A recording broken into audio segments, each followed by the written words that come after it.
હાલો પ્રિઝમા, ફટાફટ આપણે લંડન જવાનું છે ને, તો એરપોર્ટ પહોંચવાનું છે. તાર ડેડીનો ફોન આવી ગયો. તો ડેડુ ઈ ડાયરેક્ટ ઓફિસ થી એરપોર્ટ આવે છે. તાર કઈ લેવાનું બાકી હોય ને તો લઈ લે જલ્દી. ઓકે મમ્મા.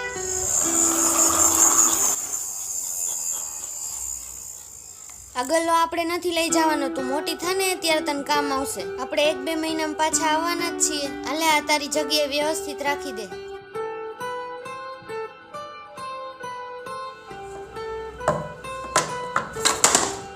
હાલ જલ્દી કર, નીચે ટેક્સી આવી ગઈ.